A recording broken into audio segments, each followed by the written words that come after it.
alliant protection, souveraineté, échéancier et rigueur budgétaire.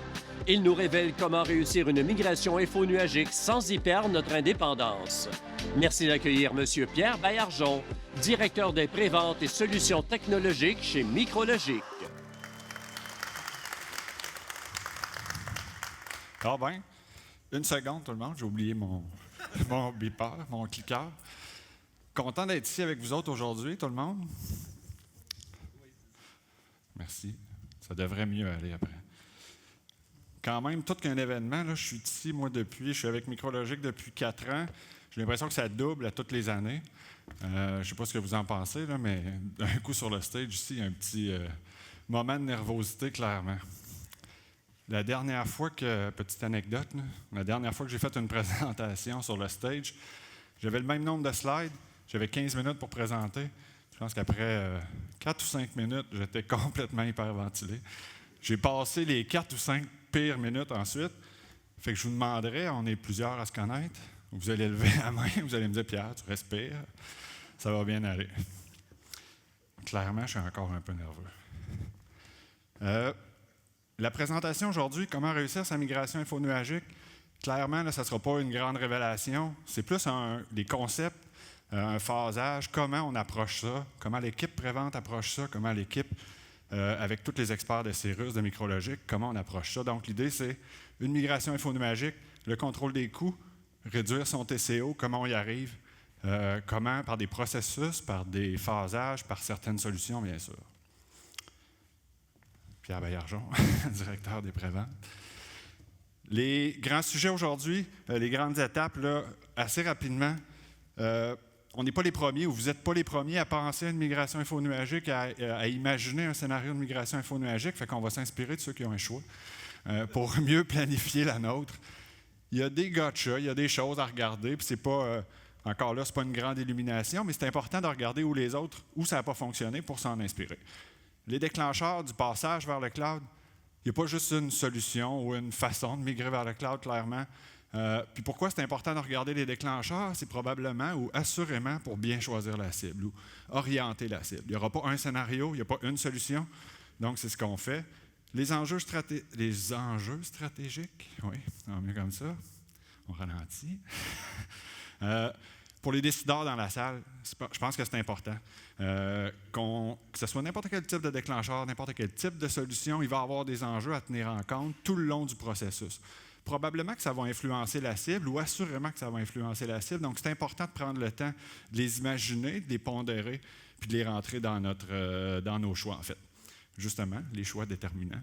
Qu'est-ce que vous aurez à faire? Quel choix vous aurez dans le marché aujourd'hui pour orienter, pour enligner votre migration infonuagique?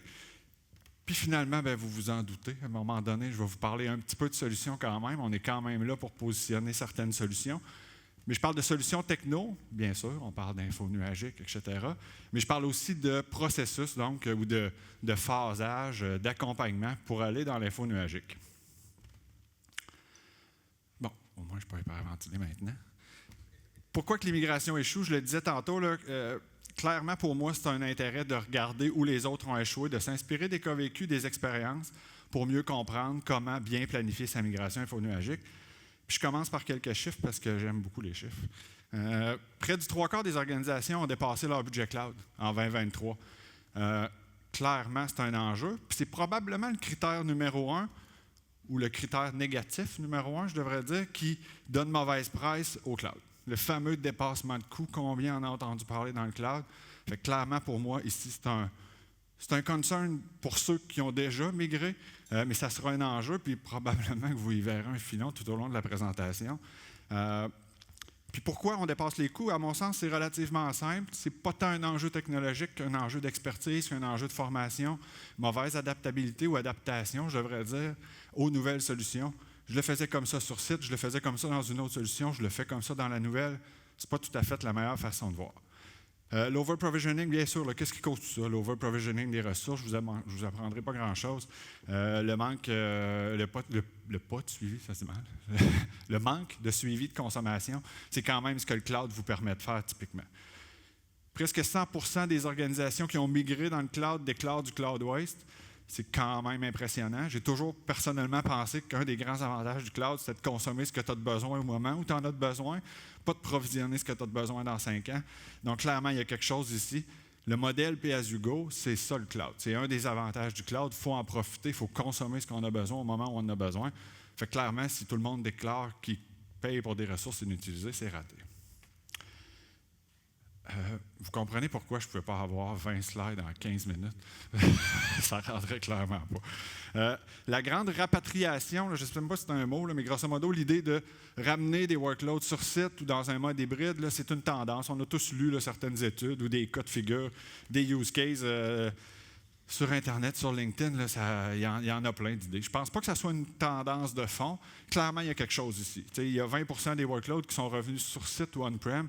Qu'est-ce que ça veut dire? Là, on pourrait en jaser longtemps ou on pourrait remettre tout ça en perspective, mais ça reste que quelque chose là. Il y a un enjeu.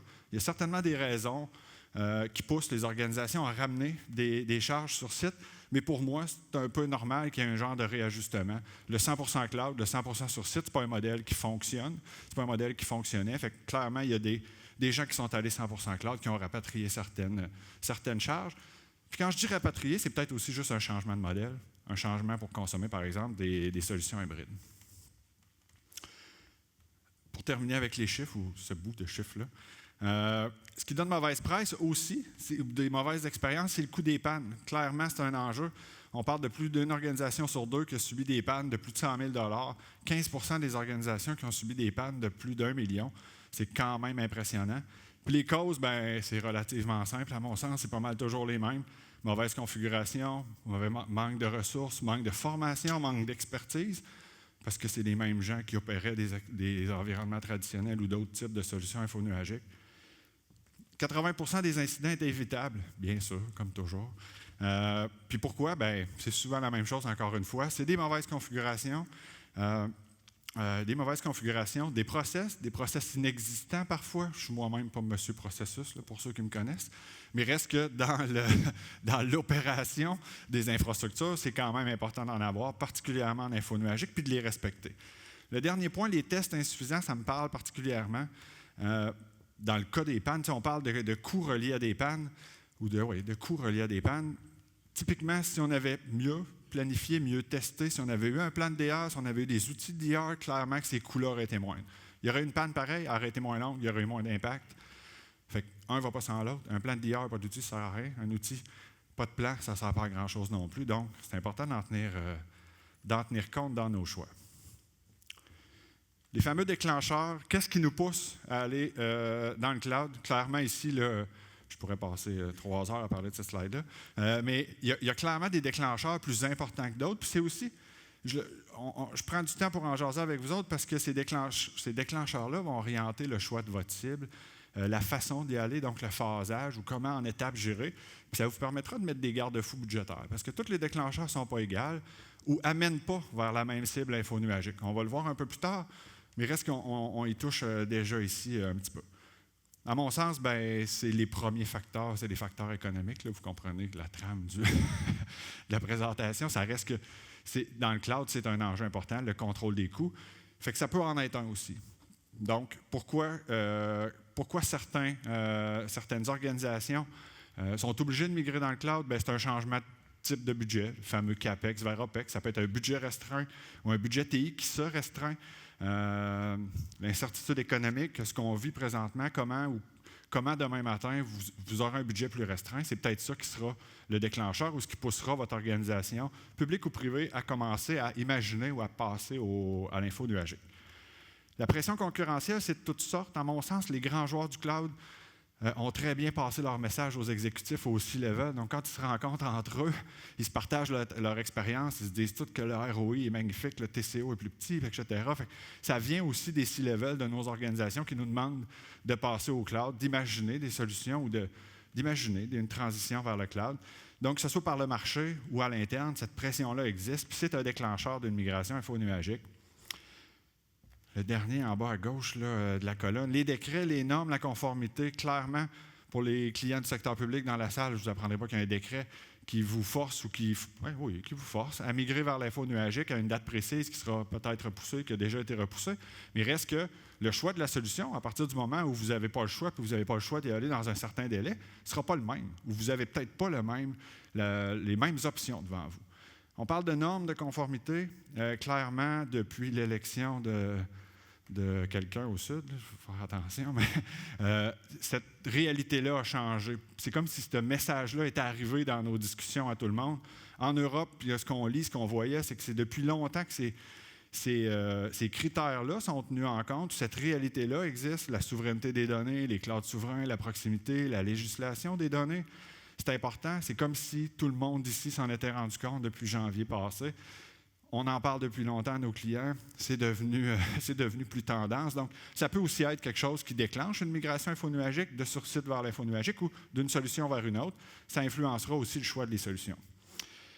Fameux équipement, quelqu'un qui est complètement sur site, c'est probablement la plus simple ou la plus évidente. Une fin de contrat, end of life, end of support des équipements traditionnels, je dois migrer dans le cloud, la fin d'un contrat de colocation, un hyperscaler qui a pris toute la place dans le centre de colocation où j'étais, ça peut être un déclencheur, ça va influencer aussi le choix des solutions que vous aurez. Le capacity planning, je rentre là-dedans, le chargeback aussi, là, je pense qu'on est tous des gens de TI dans la salle, là, ça fait des années que tout le monde rêve de faire du chargeback puis d'être capable de dire cet environnement-là applicatif te coûte tant, de repasser des coûts à la business, au business unit, etc. Ça peut aussi être un vœu ou un objectif de la business. Donc, encore une fois, ce n'est pas une grande migration ou un grand bing bang, ça peut être ça qui pousse une réflexion ou un passage vers l'info nuagique. Le capacity planning, je parlais de pay-as-you-go, d'avoir une meilleure façon de gérer sa capacité puis la croissance de la capacité. Changement de modèle, que ce soit applicatif, on pourrait nommer Broadcom, on pourrait nommer Citrix, c'est des exemples où le modèle d'acquisition de certaines solutions sur site va influencer le choix, va influencer la suite. Donc, du jour au lendemain, il y a un changement de modèle dans la consommation de ces solutions-là qui me permettaient d'héberger de l'infrastructure ou de rouler mon infrastructure, d'héberger, ça marche aussi. Ça peut influencer, oui. Je ne sais pas, je pense que je suis encore sur la slide où j'ai des déclencheurs. Mes collègues sont habitués que je passe 20 minutes sur une slide. J'y arrive à la prochaine. Donc, la sécurité, quand on parle au C-level, au CTO, aux gens qui s'occupent des TI, c'est probablement le point le plus important ou qui les concerne le plus. C'est un sujet extrêmement important dans leur liste. La migration infonuagique, pour eux, ça peut être une solution ou le grand Eldorado ou la meilleure solution ou une façon très, très simple d'améliorer la sécurité. Ce n'est pas que, mais ça peut venir de là. Donc, comment ce paramètre-là, ce déclencheur-là influencera la suite. Puis, bien sûr, des nouveaux besoins d'application. Si vous avez besoin d'une application aujourd'hui qui est nouvelle, un CRM, un ERP, un outil de collaboration, il y a des bonnes chances qu'il soit dans l'info nuagique. Donc, ça initiera peut-être certains changements. Puis, encore une fois, il y a peut-être certaines parties des données qui devront suivre cet environnement-là. C'est ce que je veux dire dans cette slide-là, qui a duré quelques minutes. Désolé. Les options du marché ou quel choix votre entreprise aura aujourd'hui ou quelle stratégie vous devriez adopter. Puis vous allez voir, là, je vois JS, là, JS m'appelle Monsieur Nuance, là, on rentre dans le bout nuance. Il y a un large spectre de solutions. Là, je ne tombe pas dans les solutions, mais peut-être plus dans les concepts, dans les modèles de consommation. Fait que le spectre va du cloud public, SaaS, PaaS, services à valeur ajoutée, etc., au cloud souverain, bien sûr, avec certains avantages ou des avantages certains sur la juridiction des données, le contrôle, etc., en passant par le multi-cloud et le cloud hybride qui sont souvent imposés ou des choix qui font tout à fait leur sens. Quand je dis imposer, le multi-cloud, je reviendrai, c'est aussi ça. Fait que l'enjeu ici, ça va être d'aligner les exigences de gouvernance, de performance, de coûts, de contrôle des coûts, puis de portabilité. Fait que chacun aura des avantages, puis bien sûr, chacun aura certains inconvénients. Le cloud public, clairement, l'amplitude de service, la vélocité, les offres SaaS, PaaS, etc., il y a clairement une vigilance à y avoir sur le modèle de contrôle de coûts, de frais d'égress, de coûts d'opération, etc. Fait qu'il y a toutes sortes d'avantages, bien sûr, dans ces solutions-là. Il y a une vigilance à maintenir. Comment je gère la gouvernance, comment je gère le lock-in technologique, par exemple, dans des solutions de cloud public ou d'hyperscaler, par exemple. On aurait pu passer peut-être 15 minutes à savoir c'est quoi pour moi le cloud public, le cloud hybride. En tout cas, prenons pour acquis qu'on a tous cette même définition-là. Le cloud souverain, avec toutes sortes d'avantages, puis vous en entendez parler beaucoup plus ici, je le mentionnais tantôt, c'est une réalité qui existe depuis longtemps. Comment faire pour gérer ces données sensibles ou avoir un peu plus de gouvernance, un meilleur contrôle de ses coûts, peut-être un peu moins de vendor lock-in ou de moins de liens avec le fournisseur. Donc, c'est toutes sortes d'avantages qui sont disponibles dans le cloud souverain, bien sûr. Le modèle hybride peut être vu souvent comme le meilleur des deux mondes ou pour répondre à des besoins un peu particuliers. Je disais tantôt qu'il n'y a pas 100% des données qui seront dans le cloud, pas 100% des données qui resteront sur site. Est-ce que je pourrais, par exemple, profiter d'une solution en mode info-nuagique qui gère ou qui sauvegarde des données sur site? Assurément, ça peut être clairement une option intéressante. Ça répond aussi à certaines normes de gouvernance. Il y a des entreprises qui ne pourront pas migrer 100% de leurs données dans le cloud, donc ça peut répondre à ça. Le multi-cloud, pour moi, c'est avant tout une réalité. Je veux dire, vous êtes un gros organisme et vous faites du M&A, du Merger and Acquisition. Probablement que quand vous allez acheter une business, il y a des grosses chances que son infrastructure info-nuagique ne soit pas standardisée comme la vôtre. Donc, encore une fois, c'est une réalité, ça vous sera imposé. Vous devez en tenir compte aussi dans le choix de vos solutions. Comment la prochaine solution ou la prochaine cible choisirez s'adaptera à cette réalité-là parce que c'en est une.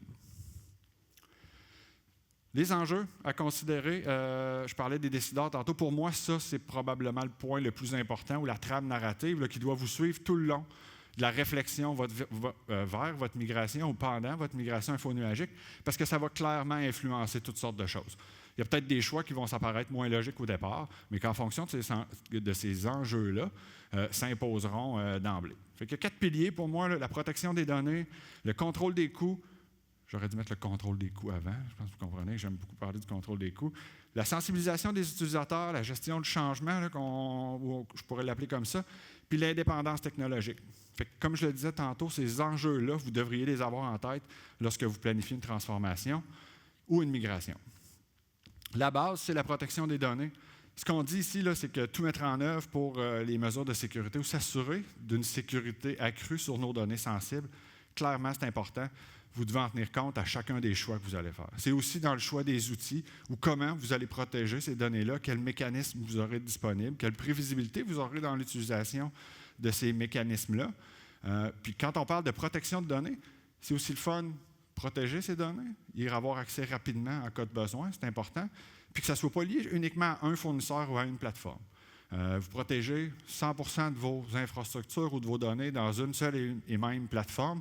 Lorsque vous aurez un enjeu avec ce fournisseur-là, avec cette plateforme-là, avec une problématique, c'est compliqué de réutiliser cette donnée-là. Donc, pour moi, c'est un enjeu où c'est probablement la base là, à tenir en compte lorsqu'on choisit ou lorsqu'on imagine une prochaine solution info-nuagique.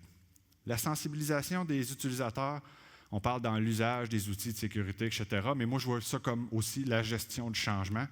Ce qui me vient en tête tout le temps, je l'ai nommé tantôt, c'est comme quand on faisait des dossiers Citrix à l'époque où ce n'était pas un enjeu technologique, la migration ou le projet, c'était un enjeu de gestion de changement. Comment j'accompagne mes utilisateurs, mes administrateurs dans cette nouvelle façon-là de gérer des données, d'accéder à des infrastructures. Donc, c'est important d'en tenir compte pendant tout le processus. Le contrôle des coûts, mon sujet préféré. La prévisibilité de facturation, c'est important comme de savoir combien vous allez payer, combien va vous coûter l'infrastructure, mais aussi de contrôler ses coûts et de contrôler la variabilité. Donc, comment, du jour 1 ou à chaque fois que je choisis une solution, j'imagine ou je tiens compte de ces facteurs-là pour justement le choix de ma solution, parce que ça vous suivra tout au long. Même si vous faites le meilleur choix ou la meilleure solution de transformation ou de service à valeur ajoutée, si vous n'êtes pas capable de contrôler le coût, pas capable de suivre le coût, le dossier de migration ne sera pas bon, votre CFO ne vous aimera pas, puis à partir de là, ce n'est pas très bon. Donc, encore une fois, le contrôle des coûts, le respect des budgets, la prévisibilité, c'est des mots, c'est des critères extrêmement importants.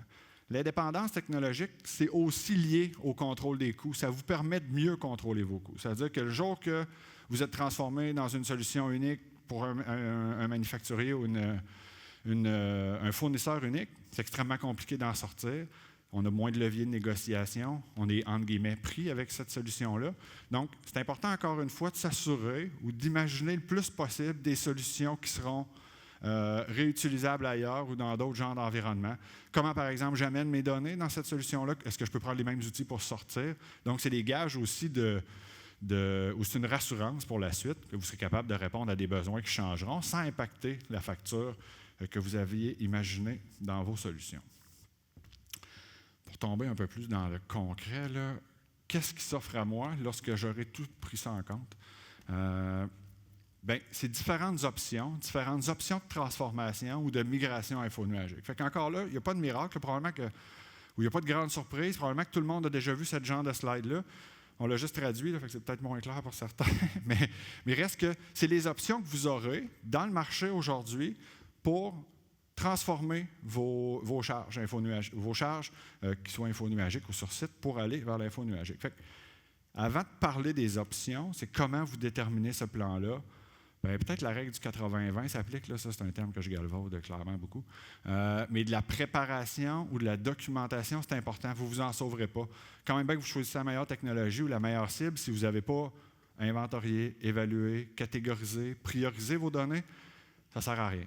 Parce que ce n'est pas vrai que toutes les migrations seront égales, ce n'est pas vrai que toutes vos données sont égales, ils ne mériteront pas toutes pas le même intérêt, c'est peut-être pas le bon mot, mais la même attention, la même rigueur lorsque vous voudrez les migrer. Donc, cette phase-là, pour des technologues comme la majorité d'entre nous, c'est probablement la phase la plus plate, mais c'est la phase la plus importante parce que le reste est lié à ça, est lié à ce premier bout-là où vous prendrez possession, prendrez le contrôle de ce qu'il y a dans vos infrastructures.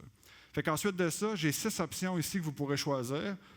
Puis encore une fois, ce n'est pas un grand bing bang. Je n'imagine jamais, à mon sens, toutes les solutions ou toutes les charges s'en aller dans la même solution. Fait que la première ou les 2 premières, si je peux en parler rapidement ensemble, c'est le fameux lift and shift qui a eu mauvaise presse pour certains ou qui n'était peut-être pas suffisant pour certains, ou ce n'était pas la façon de profiter le plus possible des infrastructures infonuagiques. À mon sens, c'est probablement la façon la plus rapide de profiter le plus rapidement possible d'un certain partage de responsabilités. Fait que c'est ça aussi l'objectif de migrer dans le cloud, d'être capable de délaisser ou de délester une part des responsabilités aux fournisseurs infonuagiques. Fait que cette façon de faire-là, clairement, il y a plein d'avantages. Vous serez capable d'y arriver le plus rapidement possible parce que vous prenez vos charges, vous les transformez, pas les transformer, vous les transportez le plus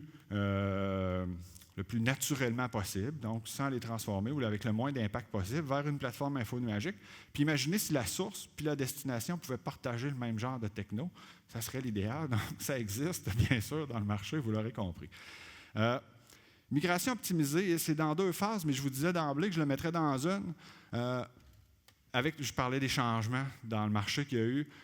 Aujourd'hui, il n'y a aucune raison que vous n'optimisiez pas vos charges sur site avant de penser à n'importe quoi. Vous avez des coûts à sauver là, vous avez une rationalisation à faire, clairement, de ce côté-là, qui va vous faire bénéficier de toutes sortes de bénéfices. Bénéficier de bénéfices. Vous allez baisser vos coûts, vous allez simplifier la migration future. Donc, encore une fois, pourquoi pas le faire avant?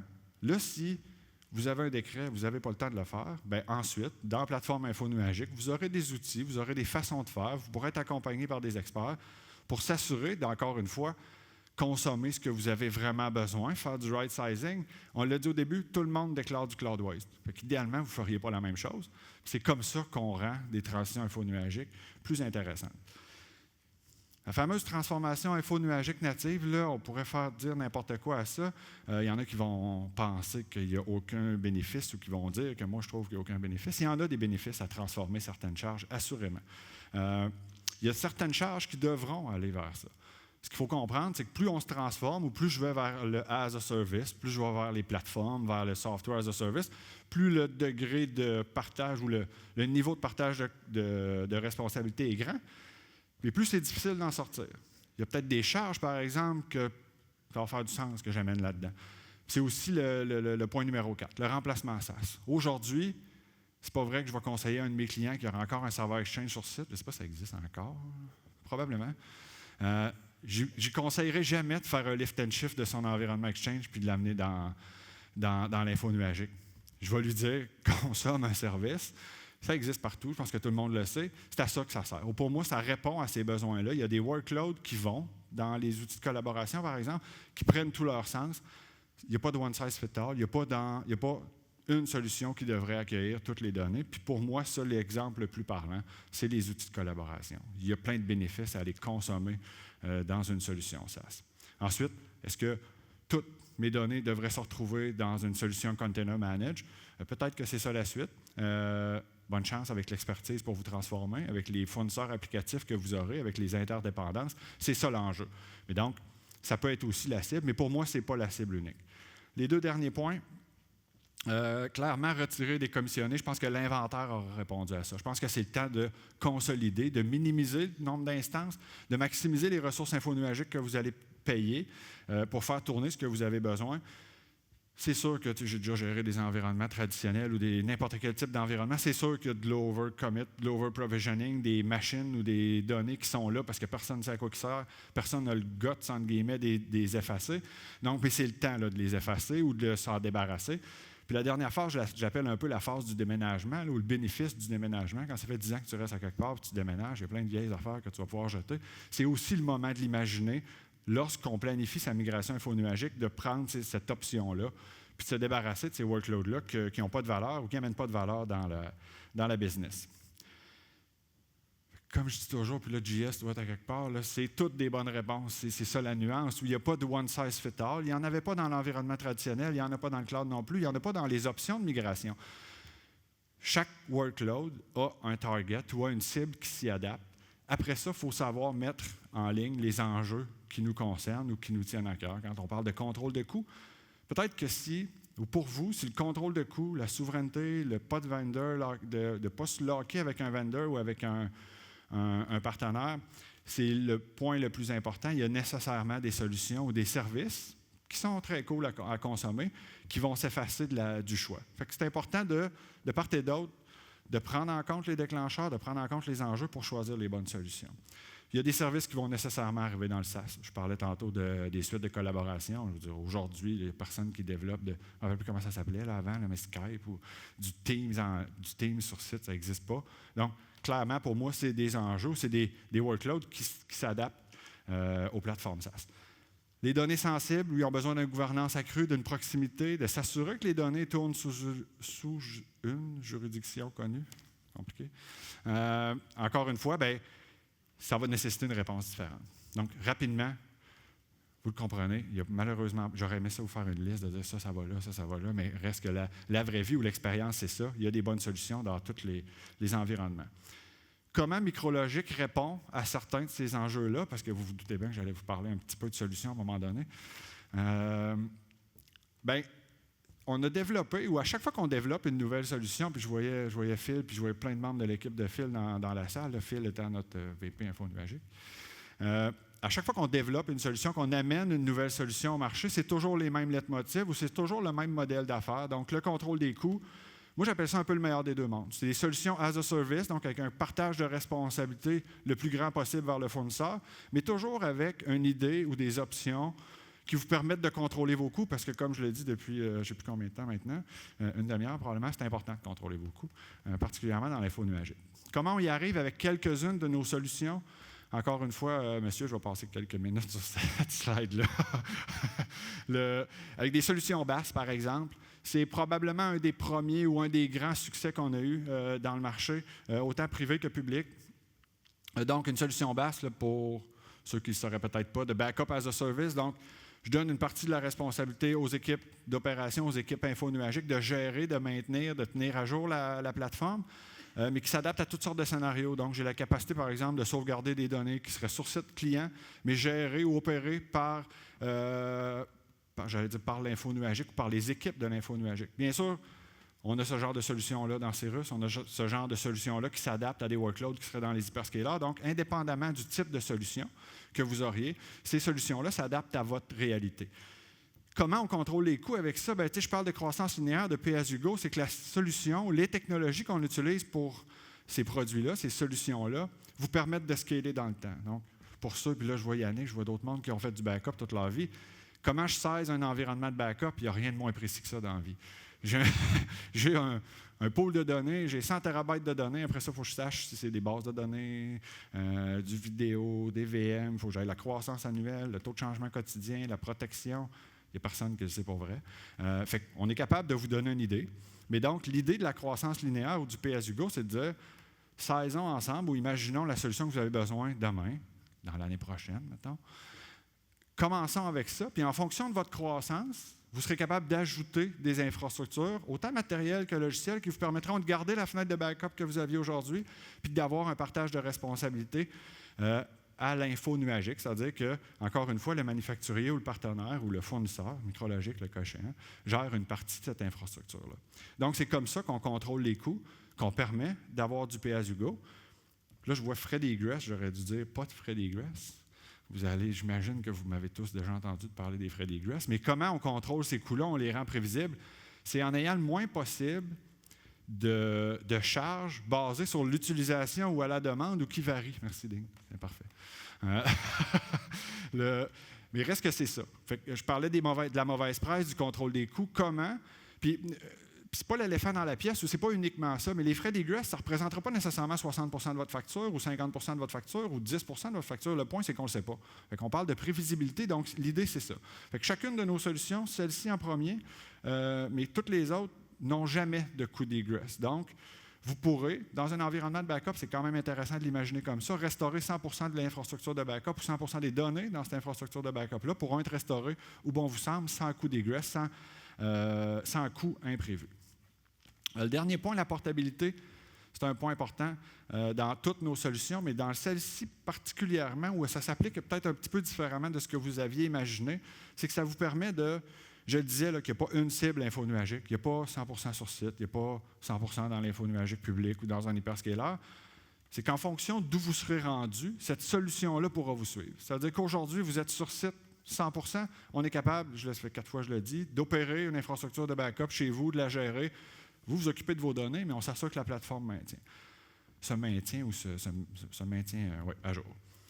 Vous migrez vers Cirrus, idéalement, vers un hyperscaler. Vous migrez grosso modo à peu près n'importe où. Cette solution-là peut vous suivre. C'est-à-dire que l'investissement ou l'expertise que vous avez développée dans l'opération de cette solution-là vous suivra en fonction de la solution ou de la cible qui aura changé. Encore une fois, c'est une particularité importante. C'est une façon de rendre prévisibles nos coûts puis de les contrôler parce que ça ne changera pas. Votre façon de sauvegarder, votre façon de faire charger la solution de sauvegarde ne changera pas dans le temps.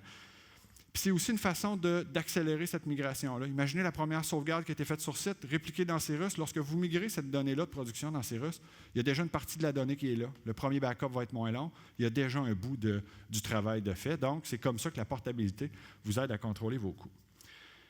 Il me reste 18 minutes, ça va bien. IaaS, les prochaines solutions. L'IaaS, pour moi, l'infrastructure as a service, des offres de plateforme, c'est un peu la base, là, où ce que les gens recherchent en premier lieu. Bien sûr, toujours la même idée, là, sans coût d'égress. Comment, par exemple, avec nos solutions IaaS, on vous permet de contrôler vos coûts, de les rendre prévisibles? Le dimensionnement juste, c'est-à-dire que c'est probablement la meilleure façon en IaaS de contrôler vos coûts. Si vous aviez sur site 3 CPU, 7 GB de RAM associés à votre VM, c'est un peu bizarre, premièrement, mais ça se peut. Mais vous pourrez faire la même chose dans notre offre. Je ne vous imposerai pas, ou on ne vous imposera pas, un T-shirt size. Le T-shirt size, il profite à qui? Il profite aux fournisseurs avant de profiter aux utilisateurs finaux. Donc, vous aurez accès aux charges que vous voudrez. C'est-à-dire que les deux thresholds, là, ou les deux indicateurs de CPU et de RAM ne sont pas pognés ensemble. Quand j'en bouge un, l'autre ne bouge pas avec, ou le stockage ne bouge pas avec. Encore une fois, ça vous permet de consommer ce que vous aurez besoin à ce moment-là. Puis la magie de ça, ou le perfect storm arrive lorsqu'on imagine un scénario de transition vers un IaaS natif d'un hyperscaler, par exemple, puis la machine que je veux migrer, c'est une base de données, par exemple, licenciée sur des vCPU. Disons ça comme ça. Sur site, vous aviez 4 vCPU, 8 vCPU, pas très, très important. Vous n'aviez pas tant que ça. Avec beaucoup de RAM attaché, parce qu'une base de données, typiquement, qui a besoin de beaucoup de performance, vous allez avoir beaucoup de RAM attaché.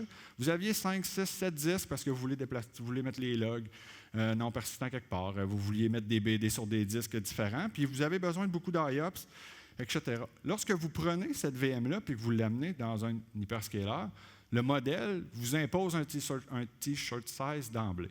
Vous allez choisir une instance qui va vous donner accès à certains paramètres. Donc, certains types de ressources pourront être assignés ou seront affectés au CPU, à la mémoire.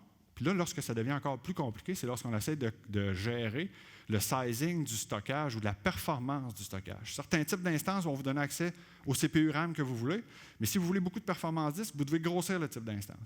Fait que là, je pars d'un scénario où j'avais peut-être 4, 8 CPU sur site, puis là, on se rappelle que j'ai une licence attachée à ces CPU-là. Vous allez l'amener dans l'info nuagique public, puis là, vous allez peut-être vous ramasser avec 16 ou 32 vCPU. Fait que non seulement vous allez payer inutilement pour ces ressources-là, mais vous allez devoir licencier votre application qui est liée à ces vCPU-là. Donc, le fameux CloudWaste du début, il est double, ou il s'accélère, en tout cas. Je pense qu'on comprend le principe. Donc, encore une fois, ici, c'est une valeur de l'offre de Micrologic, de Cirrus, de vous permettre de faire ce que vous avez besoin de faire au moment où vous le ferez. Encore une fois, vous avez besoin de 4 vCPU au départ, puis 32, c'est ça la beauté du cloud. Ne prévoyez pas pour 32, vous le consommerez à ce moment-là. Pas de vendor lock-in ou... oui, c'est ça. Pas de vendor lock-in. Puis la portabilité, c'est encore une fois, c'est un peu la même logique ou un petit peu différente de tantôt, c'est que les solutions, les technologies qu'on utilise, c'est aussi des technologies que vous utilisez chez vous, que certains autres manufacturiers ou fournisseurs infonuagiques utilisent. Donc, vous pourrez, si vous avez déjà fait un investissement, utiliser certaines de ces investissements-là en licence, par exemple. Mettons qu'on pense à Broadcom, là, pour tout le monde. Il y a une forme de portabilité qui est possible. Donc, de réutiliser ou de réutiliser l'investissement que vous avez fait. Donc, autant dans notre plateforme IaaS que dans une de nos offres PaaS, là, le Container Manage, basé sur Red Hat, vous avez cette capacité-là. Fait que c'est le fun d'imaginer cette transposition-là de coûts, d'amener avec nous certaines formes de licences. C'est aussi le fun, où ça nous protège aussi contre le vendor lock-in. Parce que ce qui vous a servi pour transporter votre donnée chez nous, vous servira aussi pour ramener vos données sur site, le cas échéant, s'il y a un besoin qui a changé, s'il y a une relation d'affaires qui ne marche plus. Donc, encore une fois, c'est comme ça qu'on s'assure d'avoir un contrôle des coûts rigoureux. Le stockage, pour terminer cette slide-là qui dure depuis quelques minutes, c'est un peu le même principe. Il n'y a pas de coût d'égress, bien sûr, vous l'avez compris. Mais les performances prévisibles, je parlais de la difficulté de sizer des enjeux de performance ou de sizer de la performance dans certaines offres d'hyperscaler. Chez nous, c'est simple. C'est comme ce que vous connaissiez sur site probablement. C'est des disques de tiers 1, 2, 3. Donc, que je parle de blocs, donc de stockage attaché à DVM, mettons qu'on simplifie. Que je parle de CFS ou d'environnement de serveur de fichiers, de scale-out NAS, de service de fichiers dans l'info nuagique. C'est tiers 1, 2, 3. Vous payerez ce que vous consommez au moment où vous le consommerez. Il n'y a pas de coût d'API, pas de coût de transaction. Bien sûr, vous allez me dire, ouais, Pierre, des coûts de transaction sur le bloc, dans le cloud, ça n'existe pas tant. Ça existe, vous regardez comme il faut sur certaines offres. Mais je suis conscient que ce n'est pas là que ça fait le plus mal, c'est dans le stockage objet. C'est mon dernier point sur le stockage. Quand on pense au stockage objet, pour avoir un coût d'entrée très bas, je fais toujours un trade-off. Je ne paye pas cher pour la capacité, mais je vais payer très, très cher pour chacune des opérations que j'effectuerai. Puis je peux mettre au défi n'importe qui, sauf Fred, de dire ou de savoir exactement qu'est-ce que son application fait avec sa donnée. Combien de fois je réutilise une donnée, combien de fois je réécris, etc. Donc, c'est là que, au-delà de ce que ça pourrait représenter comme envergure de prix, c'est toujours la fameuse imprévisibilité. Il n'y a personne qui est capable aujourd'hui de dire combien son application ou combien de fois son application interroge du stockage objet. Donc, encore une fois, c'est un des avantages de nos offres. Il n'y a pas de coût d'opération. Vous payez le stockage que vous consommez. Fait que je l'ai dit tantôt, pour moi, c'est un peu le meilleur des deux mondes. Vous vous en doutiez que ça allait arriver là, j'imagine. Mais donc, de combiner cloud souverain avec des offres hybrides en mode as a service, pour moi, ça maximise l'innovation, la conformité, puis le contrôle des coûts dans vos solutions. Je parlais des enjeux, je parlais des déclencheurs. Pour moi, ça répond à ça. Puis clairement, en combinant l'agilité du cloud public, la bonification de la gouvernance, du contrôle des données, avec la résidence des données dans un environnement souverain, le résultat de tout ça, c'est qu'on a une exposition au risque réduite, on a un TCO optimisé, on en parle un petit peu tantôt, puis ton time to value est plus court. Donc, tu profites rapidement des investissements que tu as faits. Le TCO, c'est là que ça arrive dans la présentation. Il me reste quelques minutes. Le fameux TCO, puis là, c'est une image d'iceberg. J'ai aussi vu un cornet de crème glacée, mais c'est parce que j'ai tout le temps faim, probablement. Mais donc, le fameux iceberg, comment on calcule le TCO? Parce que le choix de ma solution va influencer le TCO. On va le voir tantôt comment, pour toutes sortes de raisons, ça peut l'influencer. Donc, puis on a tendance à penser que le TCO en info nuagique est extrêmement simple, mais je vous ai donné plein de pistes là, sur le contrôle des coûts. Le frais d'égress, ça doit faire partie de mon TCO. Les coûts d'opération, ça doit en faire partie. Donc, c'est extrêmement compliqué. Mais si je simplifie, techniquement, ce qui fait partie de mon TCO, bien, c'est bien sûr les coûts visibles, le coût de mon infrastructure traditionnelle, le coût de ma souscription, mais c'est après ça tout ce qui en dépend ou tout ce qui est sous-jacent à ça, ou tout ce qui est en dessous de l'eau. Le maintien, la mise à jour, la formation à mes utilisateurs, clairement, j'ai un enjeu là, je change de solution. Le support, est-ce que le support, comme je m'y attends, est inclus dans cette solution-là? Ou il faut que je paye une surprime pour avoir du support francophone ou pour avoir accès à des gens 24/7? Donc, encore une fois, au-delà du prix de la souscription, ce qu'il faut regarder, ou le pas de recul qu'on doit prendre, c'est le fameux TCO, ou le coût complet de la solution. La slide suivante, je vais vous donner un exemple de ça, ou comment, je disais tantôt Perfect Storm, ou comment il peut pogner le Perfect Storm quand on parle de déploiement. Comment, par exemple, le choix de la cible peut influencer ce point-là de dépense, ou ce point-là de dépense, dans le fond, ou l'envergure du projet que je vais devoir mettre. Parce que le déploiement va être extrêmement différent que je choisisse une solution SaaS, un lift and shift, etc., que je fasse du RIP, pas de RIP, etc., vous me voyez venir. Donc, rapidement, c'est un scénario semi-fictif, je dirais. Peut-être que certains, là, je ne les ai pas vus, peut-être que certains reconnaîtront certaines choses là-dedans, mais ce qu'on a fait ici, là, c'est qu'on imagine un client, un grand client qui soit du secteur public. Là, on parle de décret, fait que c'est plus facile de parler du secteur public, peut-être, mais il reste qu'un grand client qui est obligé de migrer rapidement. Il y a 500 VM. Ce que je présente à gauche, oui, vous autres aussi, c'est à gauche, une conversion vers l'IAS natif. Donc, majoritairement, je parle ici de transformer les VM vers un IAS natif d'un hyperscaler. Bien sûr, quelques services vont transiter ou vont atterrir dans certains services connexes. Puis de l'autre côté, j'ai marqué Cloud, j'aurais pu marquer Cirrus, où j'imagine une solution, un transfert, une migration vers une plateforme qui me permettra de ne pas changer l'adressage IP de mes workloads. Puis comment ça implique tout ça ou comment ça impacte la suite, puis c'est un peu le perfect storm ou ce que je mentionnais tantôt, c'est que lorsque j'ai besoin de migrer 500 VM, ça va aller vite, là. Ça va devenir exponentiel. Puis comment, par exemple, un grand client qui serait dans la santé ou même un grand client qui est dans la finance, comment, sans très, très bien connaître son infrastructure, sans très, très bien maîtriser toutes les parties prenantes de l'infrastructure, il est probablement dépendant de certains fournisseurs applicatifs, il est probablement dépendant d'une mauvaise conception ou de certaines configurations qui datent de plusieurs années. L'impact que ça peut avoir dans la planification et dans l'orchestration de cette migration-là peut être énorme. Fait que lorsque je le factorise, lorsque j'assume une vingtaine d'heures de migration, parce que là, j'ai plusieurs intervenants qui vont devoir parler à plusieurs départements, vont devoir parler au triage en bas, vont devoir parler aux environnements cliniques, vont devoir planifier des mises à jour, des downtime, etc. Comment on perd complètement le contrôle ou complètement l'échéance d'un projet? Là, c'est fictif, c'est que là, j'ai estimé que vous aviez besoin de 3 ressources externes à temps complet, grosso modo. On va avoir besoin de 2 ans pour migrer ce scénario-là. C'est quand même impressionnant. Je vais-tu avoir absolument plus de valeur d'un coup je vais avoir migré dans ce scénario-là que dans l'autre?